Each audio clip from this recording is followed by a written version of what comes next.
আসসালামু আলাইকুম, welcome to গ্রামীণ কিচেন উইথ আখি। আজকে আমি 4 পদের ডাল দিয়ে খুবই মজার একটি রেসিপি রান্না করে দেখাবো, আর সেটা হচ্ছে ডিম ডাল। এই জন্য এখানে আমি 100 গ্রামের মতো মুগ ডাল ভালোভাবে ভেজে নেব 1 মিনিটের মতো। এখানে আমি 4 পদের ডাল নিয়েছি। বুটের ডালটা আমি ভালো করে ধুয়ে প্রায় 20 মিনিটের মতো ভিজিয়ে রেখেছিলাম।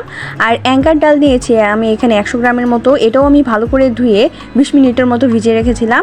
আর ভাজা মুগের ডালটা আমি ধুয়ে নিয়েছি ভালো করে। আর এখানে মুসুর ডাল নিয়েছি 60 গ্রামের মতো। 4 পদের ডাল আমি ভালো করে ধুয়ে নিয়েছি। ডালগুলো সিদ্ধ করার জন্য আমি এখানে পানি দিয়ে দিলাম। পানিতে একে একে সব ডালগুলো দিয়ে দিলাম।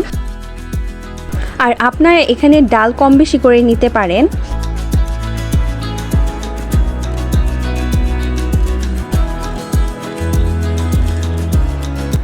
ডাল দেওয়া হয়ে গেলে আমি একটু নাড়া দিয়ে পরিমাণ মতো লবণ দিয়ে দিলাম। দিয়ে আমি ঢাকনা দিয়ে ঢেকে ডালটা ভালোভাবে সেদ্ধ করে নেব। আমার ডালটা সেদ্ধ হতে প্রায় 20 মিনিটের মতো সময় লেগেছে। আপনাদের এর চেয়ে কম বেশি সময় লাগতে পারে।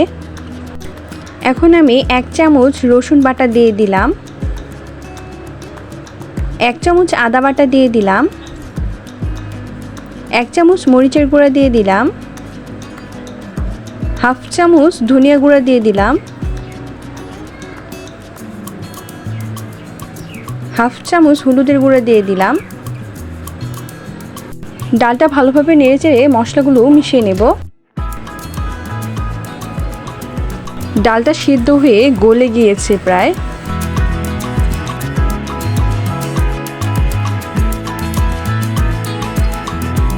এ পর্যায়ে আমি একটা টমেটো কুচি দিয়ে দিলাম, 5টার মতো কাঁচামরিচ দিয়ে দিলাম,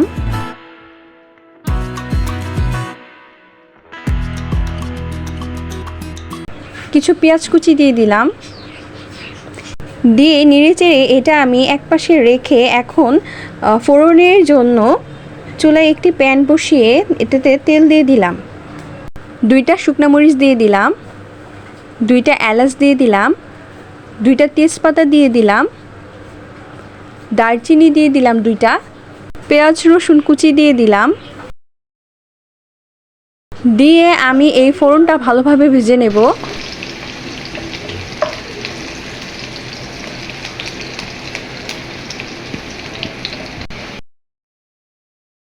এ পর্যায়ে আমি জিরা দিয়ে দিলাম।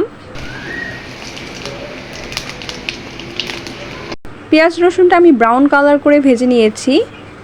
এখন ডালে ফোড়নটা দিয়ে দিব।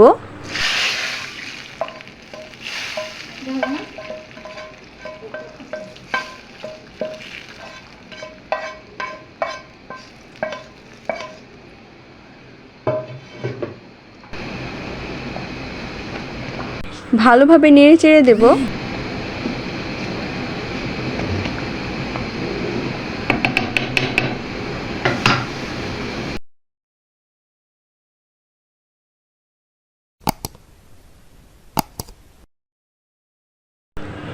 এরপর যে 1 চামচের মতো জিরা গুঁড়া দিয়ে দিলাম। জিরা গুঁড়া ভালোভাবে নেড়ে চেড়ে মিশিয়ে নেব।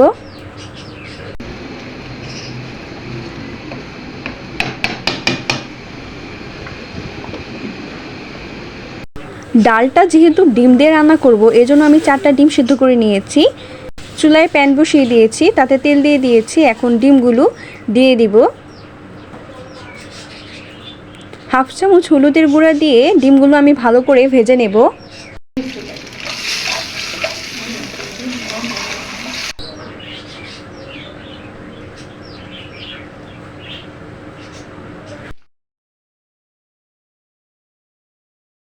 এখন ডালে ডিমগুলো দিয়ে দিব।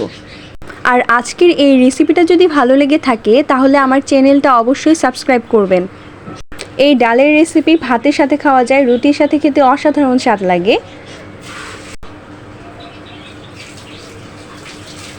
এখন আমি ঢাকনা দিয়ে ঢেকে বলক ওঠা পর্যন্ত রান্না করে নেব। রান্না হয়ে গিয়েছে, এখন আমি আপনাদের পরিবেশন করে দেখাচ্ছি। দেখুন ডালটা কতটা সুন্দর হয়েছে। বাসায় কিন্তু অবশ্যই এভাবে রান্না করে দেখবেন, আশা করি ভালো লাগবে। আর রেসিপিটা কেমন লাগলো তা কিন্তু অবশ্যই কমেন্টে জানাবেন। এরকম সহজ ও মজাদার রেসিপি পেতে আমার চ্যানেলটা সাবস্ক্রাইব করতে হবে আর বেল বাটনটি অন করে রাখতে হবে আমার পরবর্তী ভিডিওর নোটিফিকেশন সবার আগে পাওয়ার জন্য। দেখা হবে নতুন কোনো রেসিপি নিয়ে। সে পর্যন্ত সবাই ভালো থাকবেন, সুস্থ থাকবেন আর আমার জন্য দোয়া করবেন। আমি যেন এভাবে আপনাদের মজার মজার রেসিপি রান্না করে দেখাতে পারি। আল্লাহ হাফেজ।